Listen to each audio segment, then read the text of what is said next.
This is Adam again, and I do thank you very kindly for stopping by my channel today. I do hope you've had a chipper and blessed day as well. Now, today is a huge video because I got a really huge pickup. It's my biggest pickup of this year, and it might be one of my top 10 favorite pickups of all time. It's an iconic autograph of a Negro League baseball player, which I'll get into very shortly. But before I do that as well, I want to show some other Hall of Fame autographs that I picked up here recently. I am trying to complete as many of the Hall of Fame autographs in the Major League Baseball that I can. And I've currently got 145 now after adding these new ones to my collection. So I got 145 of the possible 351 current Major League Baseball Hall of Famers. This first one I'm going to share is Mr. Al Barlick. He was an umpire. Sit there and got to sit there umpire, looks like 7 All-Star games and 7 World Series.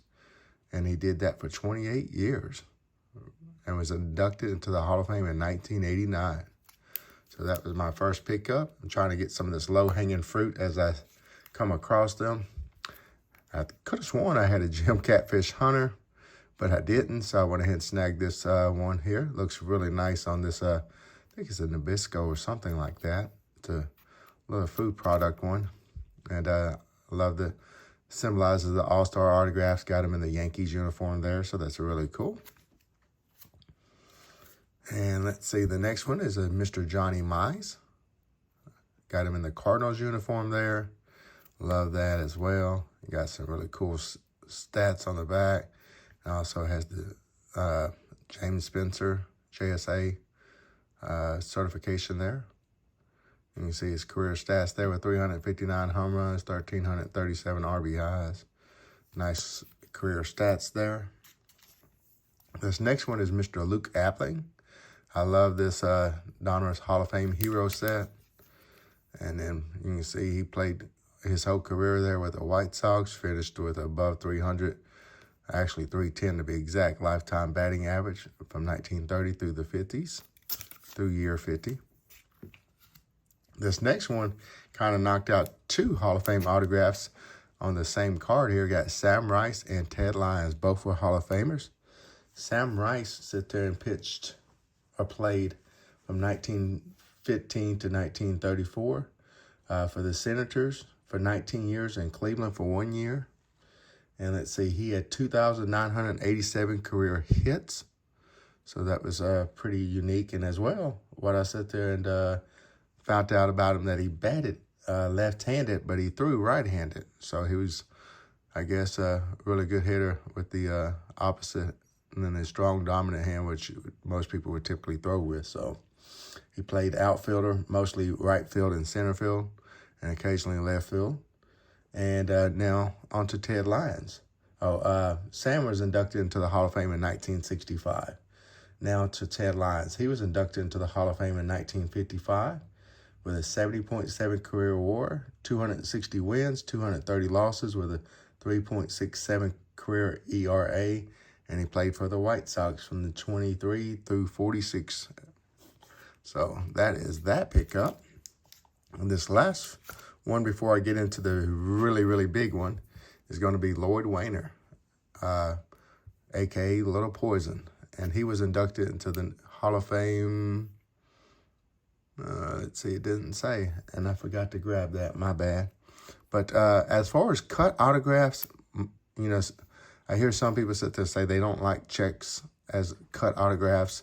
To me, my favorite cut autographs is always these checks and so on and so forth, because you get a little history of me, you know, about them as well and so on and so forth. So I just love that. And sit there and thankful to add a Little Poison autograph into the collection.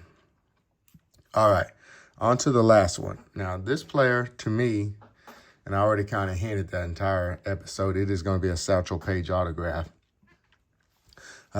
Satchel Paige was inducted into the Hall of Fame in 1971, a.k.a. Leroy Robert Satchel Paige. He was 1906, was born and passed away in 1982. He was born in Mobile, Alabama. He was the 7th of 12 kids. And as a kid, his mother sent him off to sit there and carry luggage to make some extra money. And then Mr. Satchel Paige decided, at this time, I guess he was Leroy Page, but he said there, man, this is just too hard to make any money carrying this luggage this way. So he decided to start carrying more luggage by using a pole. And so a guy sat there and said, man, you look like a walking satchel tree with doing it that way. So hence how he became known as Satchel. So Joe DiMaggio quoted this. He said he was the best and fastest pitcher he had ever faced. And then there was one time as well, Page had faced Dizzy Dean in a series of exhibition games, and Page had won 4 of these games. So Dizzy afterwards sat there and said, man, if me and Satchel played on the same team, we would sit there and win our pennant before the 4th of July, and we could take the rest of the year off fishing until World Series time and whatnot. So just some awesome quotes on how iconic and how great Satchel Paige was. And to me, you know, behind Jackie, he's probably the most influential Negro League integration type player in Major League Baseball history, at least for me, before I kind of knew more about Larry Doby. But I think Larry Doby's kind of up there along with a couple of others now too, as I study more and more about baseball. But Satchel Paige, just, you know, as a kid, I even sat there and knew and heard about him and so on and so forth. And it's the reason why when I added this beautiful 63 Topps, his first Topps card, you know, into my collection, I was stoked. But now I'm even more stoked because now I have one of his autographs in my collection. Autograph number 145 to be exact. And I got this beautiful business card, Satchel Paige, Vice President, on the Redbirds, Springfield Redbirds. And there was the mailing address, and there's the autograph. And ironically, this autograph was graded as well as a Gem Mint 10. And it's the only one of these that's been graded, and it's graded a Gem Mint 10. So that's a pop 1. And what's really cool, you can sit there and pause this on the back. It's got some really cool little Satchel's rules for the good life. And like number 1, it says, avoid fried foods because they anger up the blood. And let's see, let's go to number 6. I'll let you pause and read all the other ones if you like. Don't ever look back. Something might be gaining. You know, so I like those, you know, kind of makes sense. Eat good. You'll have a healthier life, and don't look at the back because all it's going to do is come back to haunt you or drown you or whatnot per se. You know, just look forward to the future, you know. So just love those quotes and so on and so forth, and love adding this autograph to my collection. It is definitely one of my top 10 favorite pickups of all time just because of what he means to the game and the lore behind him and how iconic would it have been to actually get to see him pitch against the Major League greats when he was in his prime and instead of when he became 40-plus years of age. But anyways, let me know what you have story-wise of any of these players and so on and so forth. We'd love to chat with you about them in the comments.